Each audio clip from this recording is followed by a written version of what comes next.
Hey, what's going on, everybody? Tonight we are looking at the Star Wars The Vintage Collection. I always leave the out of it. I always want to call it the Star Wars Vintage Collection, but it is in fact Star Wars The Vintage Collection. The Star Wars The Vintage Collection Landspeeder. Now, this of course comes with the Tatooine Luke Skywalker, which is great. Um, I have very recently sort of gotten into the vintage collection, and I'm enjoying it a lot more than I thought I would. I admittedly started picking up kind of random bits and pieces because Cyberzoic is a 1/18 scale line, and I don't really collect anything in 1/18 scale. So what I thought was, I like Star Wars. It's roughly 1/18. It's a little bit smaller, but it kind of fit the scale, and I could sort of add some characters and some figures here and there to just sort of fill out the world a little bit, with Cyberzoic being relatively new and relatively young. I mean, I don't even have the human characters for Cyberzoic yet. But I do have a few Star Wars characters that kind of can work as stand-ins, and so that was sort of my logic there. But what I found was and then any collector has had this experience before. You start picking up a figure here and there for a line, and then all of a sudden you're kind of like, I think I collect this line. And that's sort of where I'm at right now. I'm realizing that I'm now kind of going through pre-orders and sort of looking at like what's coming up for pre-order from Vintage Collection, and finding myself making checklists of like, okay, well, what are my collecting rules for Vintage Collection be? It's not I'm not just picking up random stuff anymore. I'm now sort of actively processing what my collection, my Star Wars The Vintage Collection, is going to look like. But they're fun, and I love Star Wars. I don't collect a lot of Star Wars. I have a handful of vintage collection now. I have some Black Series stuff. My Black Series stuff is very limited. It's primarily figures from the Mandalorian. I haven't really expanded beyond that too much, and then that's about it. Like I don't have shelves and shelves of characters or figures or anything like that. I don't have all the movies covered. I do actually, I should say, I do have my Black Series collection is The Mandalorian, Return of the Jedi, and then all the different versions of Luke Skywalker. So that's kind of what I collect with Black Series. The Vintage Collection, because I started out kind of just looking to sort of fill out the Cyberzoic world. There was kind of no rules, and so I started buying some stuff pretty randomly. And then as I said, now I'm kind of I decided that I'm going to kind of focus on A New Hope. I'm going to start with A New Hope. I'm going to start with sort of first appearance of these characters, and then I'll kind of go from there and sort of see where I end up. That being said, I've already got the Endor team. I've got Luke, Leia, and Han. Trying to collect some of the Ewoks, which is easier said than done because some of them came out years ago. But anyway, as I said, focusing right now on New Hope, which is great because the Vintage Collection seems to be focusing a lot on the New Hope, figures and characters and vehicles and things like that. So here I am with the Landspeeder. I got the Bantha on pre-order. The Bantha was the thing that kind of was the tipping point. I really wanted that Bantha. I felt that it would fit really well with Cyberzoic. And so I pre-ordered that, and then I thought, well, now that I pre-ordered that, I guess I need some Tusken Raiders. And then I was like, well, Tusken Raiders or Tatooine, I'll just get the Landspeeder. You know how this goes. If you're a collector, you know how this goes. But anyway, shout out to No Chewing. What's going on, buddy? Good to have you here. Good to have you hanging out.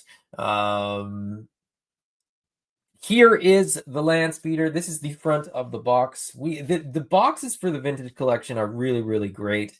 They do have a very vintage inspired feel, vintage by name, vintage, by design. They get the Kenner logo as well, and you get this kind of stark but really fun diorama type look to the front of the box with the Landspeeder with Luke, Obi-Wan, C-3PO, and R2-D2, and then you get a Sand Trooper there as well. The little highlight that it's mentioning that it includes the Tatooine Luke. On the top, we get some product shots, and I love that Luke comes with the hat and the poncho. That's admittedly a big part of why I picked this up. And I love soft goods, and having soft goods sort of in this scale that I can potentially borrow for Cyberzork or what have you was sort of all the more reason to pick this up.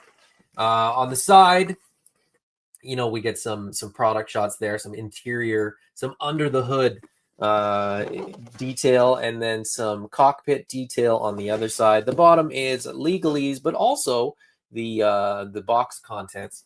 And then on the back, we get another cool kind of dio shot. This one's a little bit more elaborate. This one's a little bit more modern looking, a little bit more sort of realistic looking, if you want to call it that. It is still toys, but you get a little bit more. There's buildings. There's sort of more of a scene going on here than on the front. But the box, all these boxes are really, really cool, really fun. And I don't like keeping boxes, especially when they're bigger like this, but I may keep some of these boxes. I kept the Mandalorian Naboo Starfighter box. I kept the box I bought a couple of the play sets. I got a couple of those on sale, so I've been keeping sort of one of each box. Who knows? I may end up with a box collection for Star Wars Vintage Collection as well. But anyway, let's go ahead and get the Landspeeder out of the box.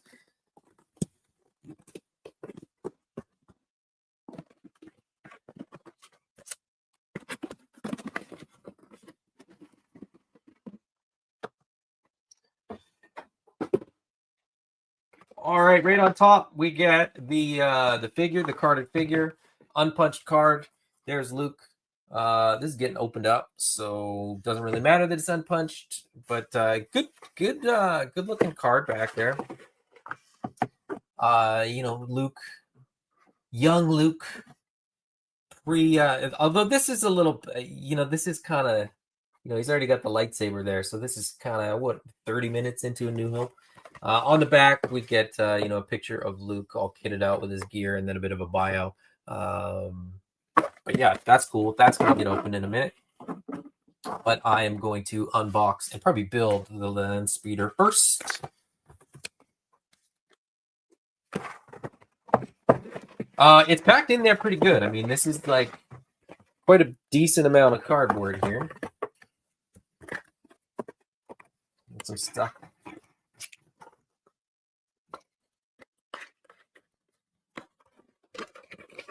Oh, come on. Doesn't want to come out.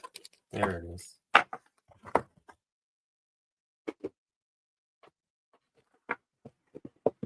So there's the Landspeeder, so it's tucked in there. I don't think there's going to be a lot of building of this Landspeeder. I feel like it's pretty much ready to go right out of the box.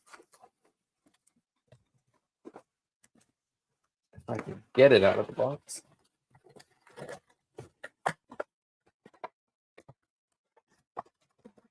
This could turn out to be a very, very short video if that's that's like all there is to it.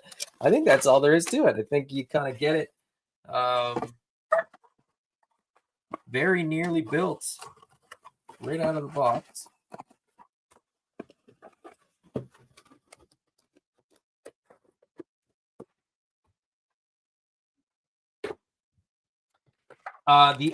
Sorry about that. The only thing that you've got to put on is that sort of tail fin, tail engine piece. This could turn out to be the quickest, shortest video that I've ever done on a Wednesday night. But that's that would be just fine. There you go. That's the Landspeeder. I mean, that's it. As I said, you get one piece to attach. That it has a mushroom peg to it. It's going to just slot right into the back here, ever so effortlessly. And now,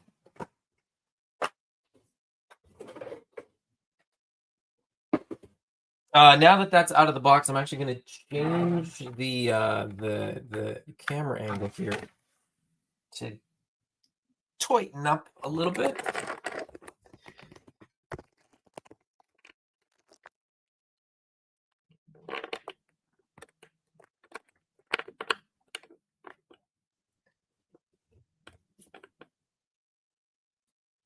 That'll do.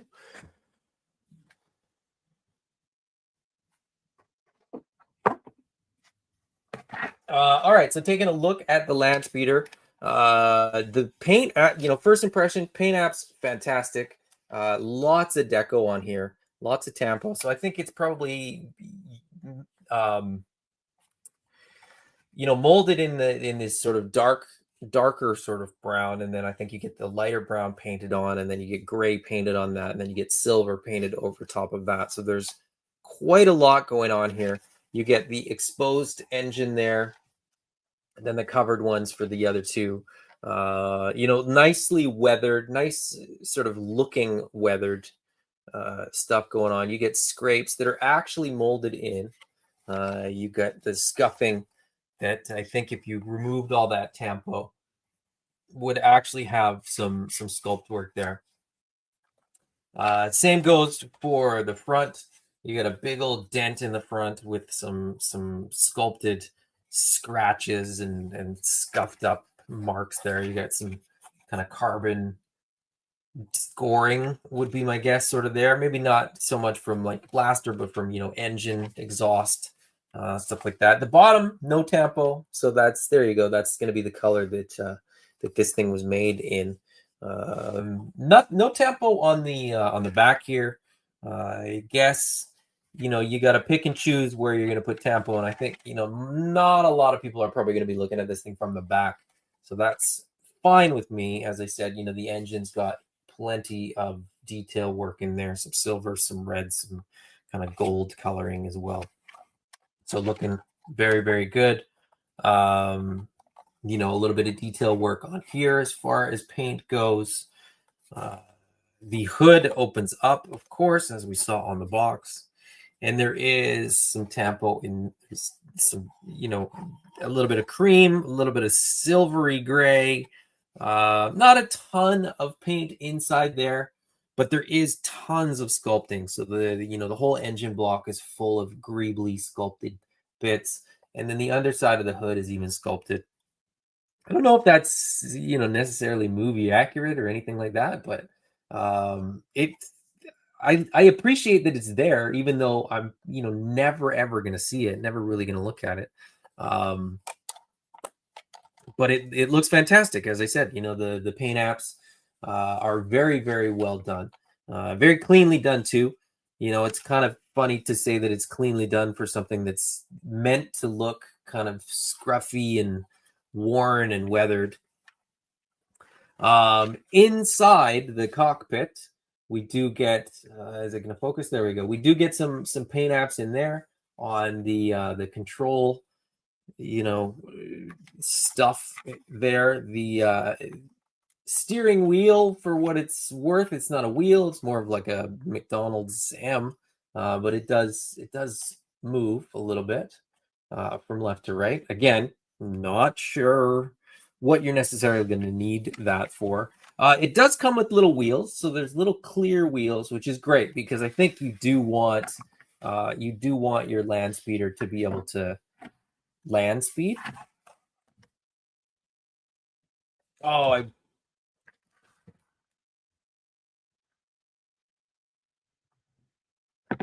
just like that. But I think, if I'm not mistaken, and I did cheat, and I did, before I got too deep into vintage collection, I was watching a lot of like reviews, which I don't typically do. Normally, when I'm sort of into what I'm buying, I buy the stuff, unbox it myself, and then watch reviews. But in this case, I actually watched reviews, and I know that if I pull the joystick back that is in the cockpit here, it actually folds those wheels up so you can, have it sit flat on the ground. Now, why you would want that, I'm not entirely sure. But if I flip this forward again, the wheels pop out. So I think, for my purposes, it's always going to have wheels out. And I just noticed when I did it again that time that they're actually like spring loaded. So, as it goes over rougher terrain, you get that same look that it sort of had when it was in the movie, where it's not, it's stable because it's on the three wheels, but those three wheels are sort of spring loaded. So you get, a little bit more fun. It's a little bit more, dynamic. If this rolled over some little things, I think it would sort of still have that sort of floating look, which is very, very cool. I love this. This is great. I'm very impressed by this. I've been very impressed by a lot of vintage collection stuff so far. And I'm wondering why it took me so long to get into the vintage collection, to be perfectly honest. The simple answer, for me, is that I wasn't doing 1/18 stuff, but now that I'm kind of doing it in a big way, with being pretty much all in on Cyberzoic, this stuff makes a lot of sense.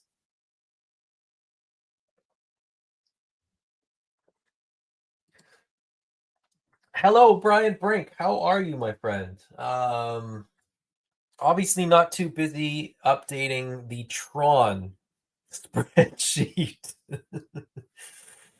Yikes. I feel bad for that Tron HasLab. I truly do. I mean, I love Tron. I would love to see that project succeed. I don't have a lot of hope that it will. It's 3 3/4, but I think I kind of echo the sentiment of a lot of people that it wasn't on my radar. It's more than I want to spend on something like that right now. It's that Tron HasLab is a tough sell. And as I said, that's coming from somebody that loves Tron. But anyway, I'm gonna open up this Luke Skywalker and sort of get him in his speeder as quickly as I can, which seems appropriate for the speeder.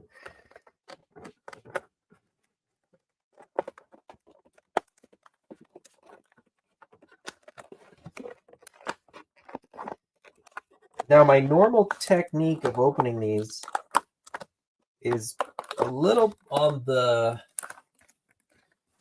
reckless or aggressive side, but I don't want to wreck the stuff good, so I have to be a little more careful than I normally am.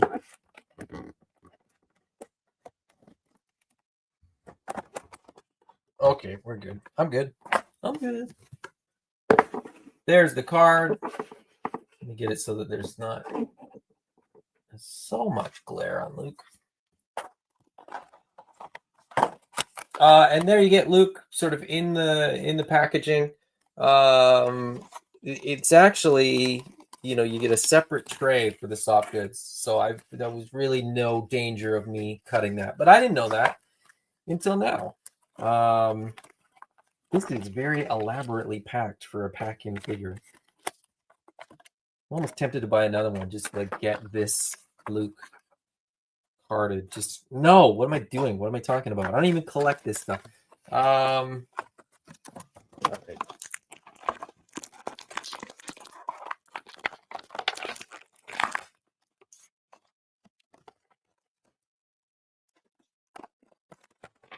He's got a bunch of little stuff all nicely tucked in.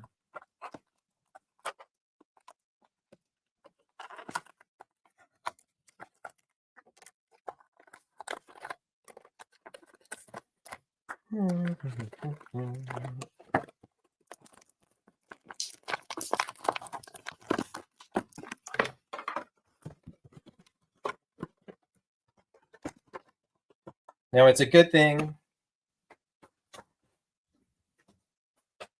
It's a good thing that I wasn't collecting vintage collection when the Ghost or the Cantina came out, because I think I probably would have grabbed those. I almost grabbed the Cantina to be. I almost grabbed the Cantina to be a Cyberzoic Cantina, but I went with my better judgment and didn't, which I'm thankful for.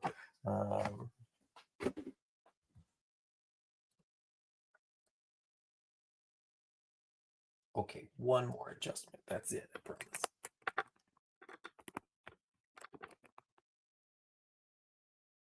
All right, that's it. Okay, let me see if I can get this in here a little bit better. There we go. There's Luke. Great little figure. Very clean, nicely sculpted. He has the sort of newer vintage collection legs, so you actually get range of motion there. You can actually pose it up. Very similar articulation to what you get with Black Series. So vintage collection is, not the greatest articulation or sort of the greatest figures by any stretch, but they are quite good. And for the size of them, you can't really complain too much, because the detail is still really good. And then you're really buying them so that you can have Landspeeders and Banthas and starfighters and things like that, and world build. But yeah, I don't know. What do you say about Luke Skywalker and his Tatooine outfit? Soft goods for the lower part, which is perfect because when you put him in the Landspeeder, if you had a plastic bit there, you'd probably have some difficulty getting him seated. So that's a smart move. You get this little pouch here, which can be substituted for one of the accessories. Let me see if I can get Luke to stand up, and we'll take a look at the accessories. As I mentioned, you get the poncho, which is awesome. I don't know why I love this poncho so much. So that's stitched in 2 spots. So you've got a hole for his head, and then his arms will poke out the sides, and it'll just sort of drape over the torso. It's not going to drape perfectly in a 1/18 scale. It's sort of 3 3/4 inch scale, but it'll work. You get the little sort of floppy desert hat with the goggles.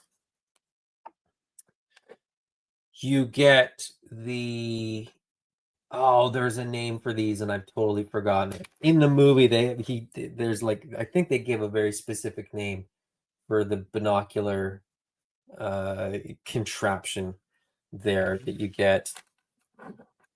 You get the communicator, and these are tiny accessories. Like, these are 100% the accessories that we lost as children, and were never found again, lost in a rug and never found again. You get the unlit lightsaber, as well as the lit lightsaber, and it looks really good. I think there was a minute where they did them as 2 pieces, where the hilt and the blade would separate, and they weren't as good. So I think this makes more sense to have a solid piece of translucent blue, and then paint the hilt to sort of allow you to also do a second piece that's sculpted a little bit different, a little bit better, but looks better without the blade. It doesn't have a big hole in the end. So, and then the last accessory we get is this really, really long rifle. And the rifle, of course, is going to mount onto the Landspeeder. Now, I actually have to look up which way it goes. And it may or may not be accurate on the box. So I'm going to put it on the way that they put it on the box, which is this way.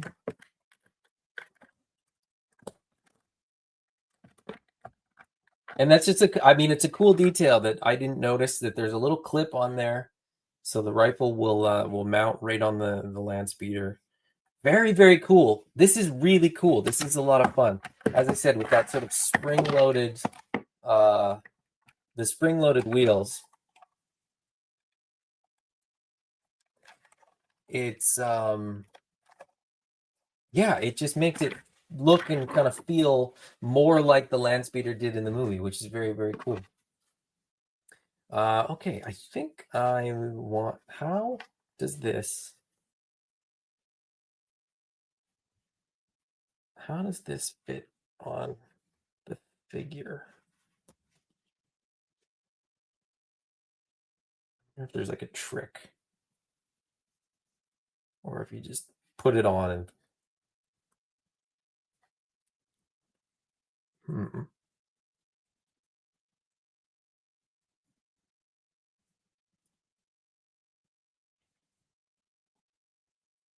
Okay, what if...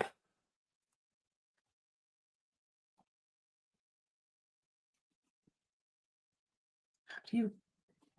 What? I feel like once this is on, I'm probably not gonna end up taking it off. Oh no, there you go. It's not that bad. This is stretchy. A little bit stretchy. Stretchy enough that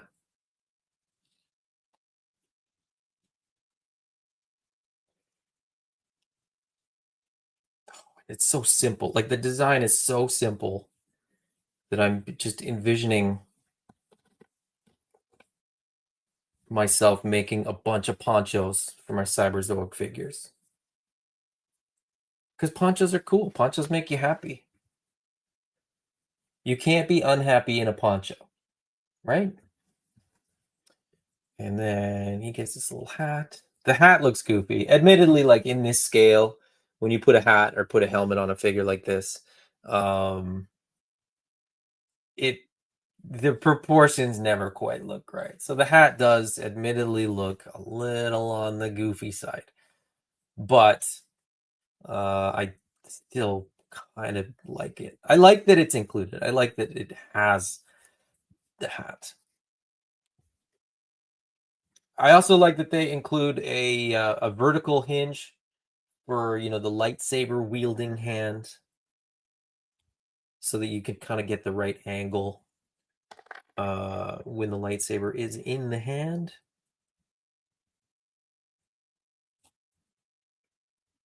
Or at least in my opinion. I don't like when I don't like a straight wrist with a lightsaber or a pistol or anything like that. I prefer, the angled wrist.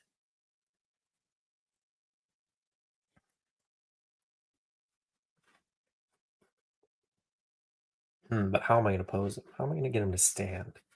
Will he stand?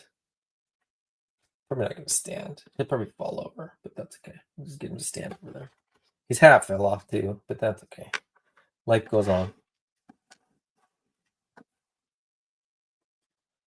All right, so there is Luke with his Landspeeder. Yeah, Brian says not much action for the HasLab. Yeah, no doubt.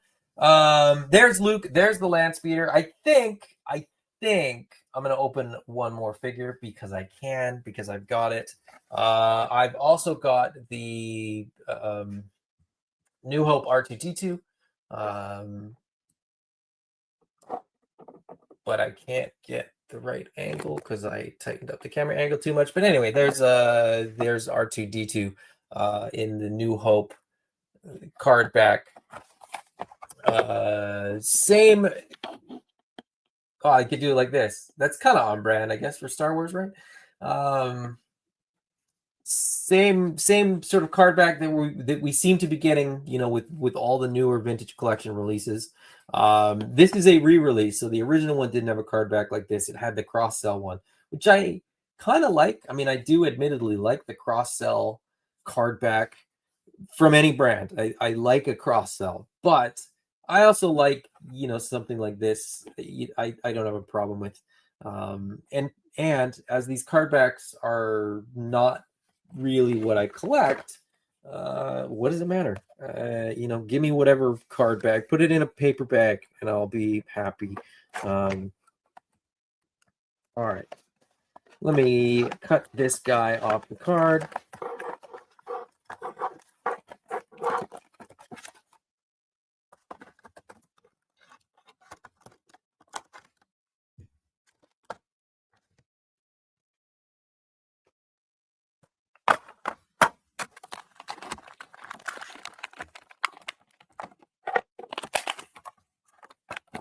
A very, very simple unboxing for this guy because it's just R2. No accessories at all. You just get R2, and he's just a teeny tiny droid.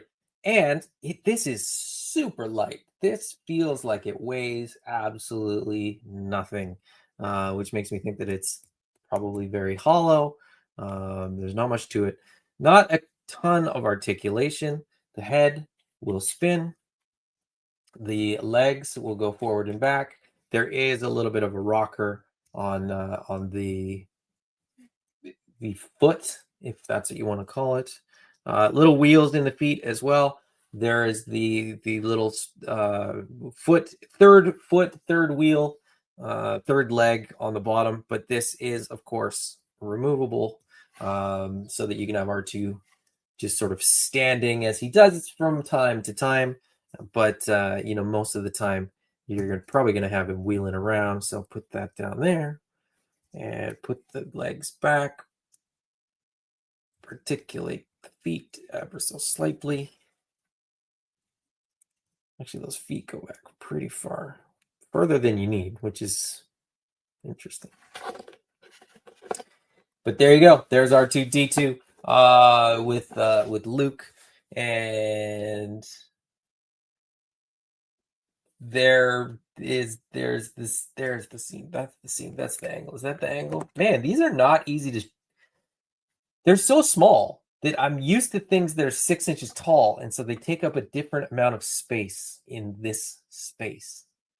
And I'm having to try to get used to like how to frame them and how to sort of space them correctly. Because even though this thing is like way bigger than the figures, obviously, it's still quite small. Like this feels like it's kind of the size of like a 6-inch figure. It's probably 7, maybe 8 inches long,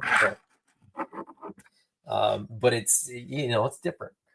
All right, R2 was really, really quick, quicker than I thought it was going to be. Let me change this one more time because I feel like that angle, yeah, that's better. That makes them feel a little bit bigger, or at least it does in my head. Last time, I swear, that's the last time. Okay, and I'm gonna you know what? I'm gonna open one more figure. I'm gonna open Paplu because I don't want to wait to open this until I get more Ewoks, because I don't know when the next Ewok purchase is going to be. As I said, the Ewoks are tough. The Ewoks, as I'm just getting into this, I'm finding that the Ewoks are kind of spread out over years of releases, and so they're not as readily available. I really, really want to get a Wicket, obviously, but he's been out for a few years now, I think, and I'm not having much luck finding him. And then there's 3 or 4 others. I believe Paplu was the most recent release as far as the Ewoks go, apart from that Ewoks cartoon 2-pack, which I picked up. Yeah, I'm going to try to pick up all of the Ewoks. So this has a Return of the Jedi card back. And then on the back, this one actually has the cross cell, and it's got Paplu, Princess Leia Endor outfit, and AT-ST driver. And the Star Wars timeline on there for the Lucasfilm 50th anniversary. But yeah, let me get this guy off the card back, and I promise that this will be the last thing that I open tonight. Well, on camera. I got some else that I'm gonna open after, but I'm gonna record it and do an actual video.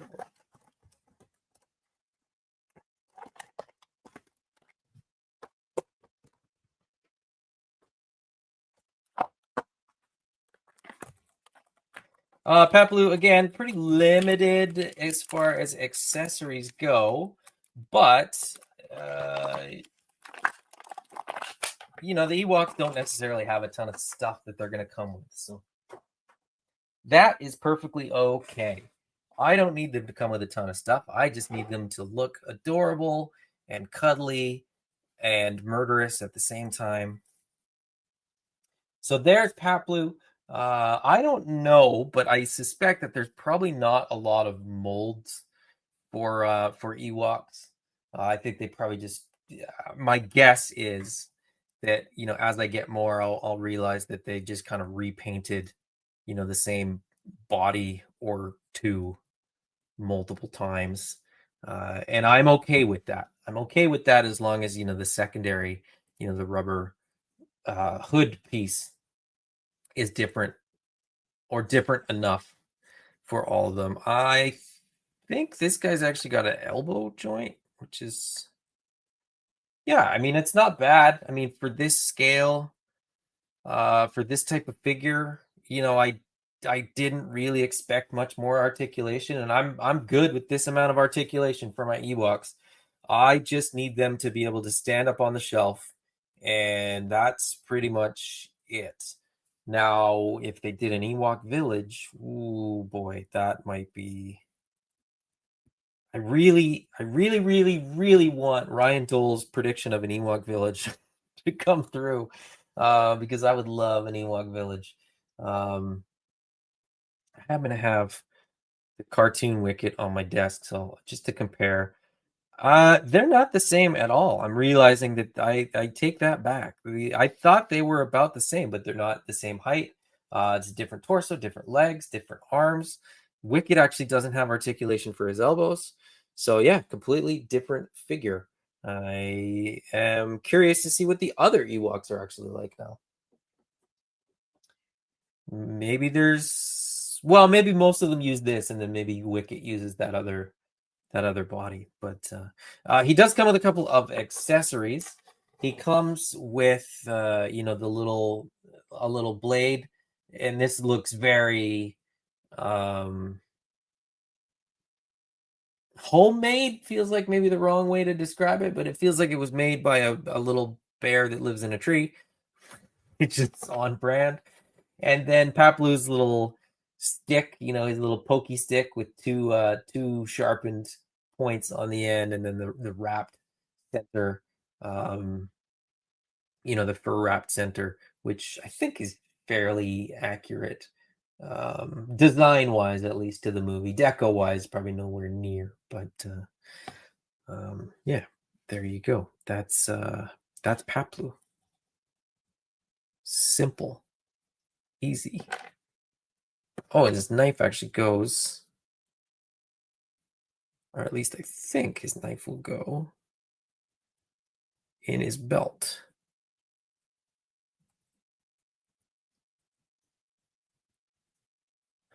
Which will tuck on his back like that. I don't. Is it supposed to go on his back? Does it go on the front?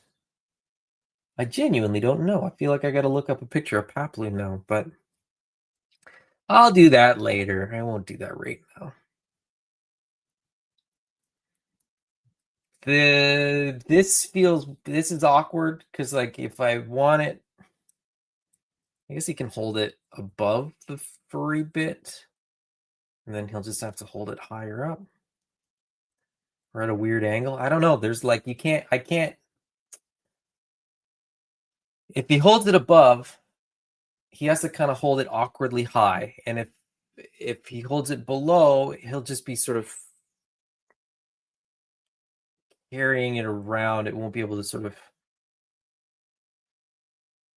touch the ground. So that's kind of weird.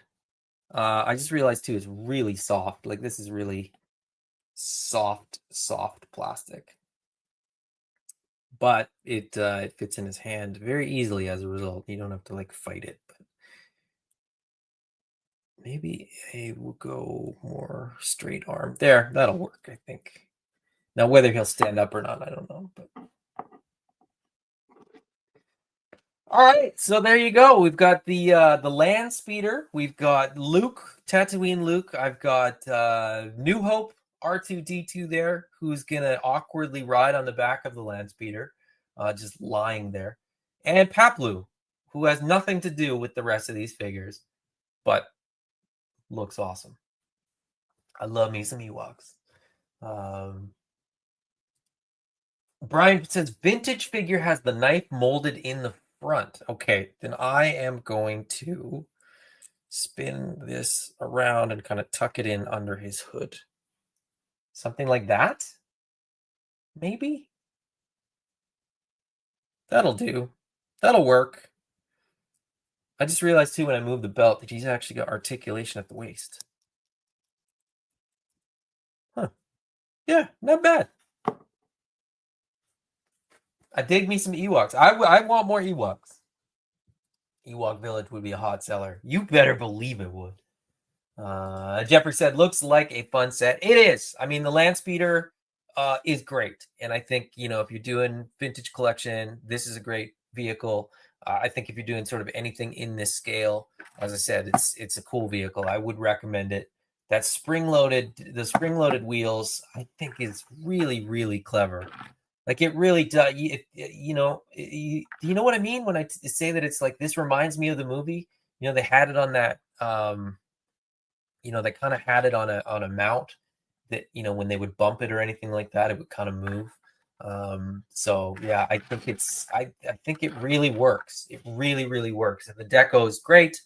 Everything about it is cool. I like it. I dig it. And I am very excited for more vintage collection stuff.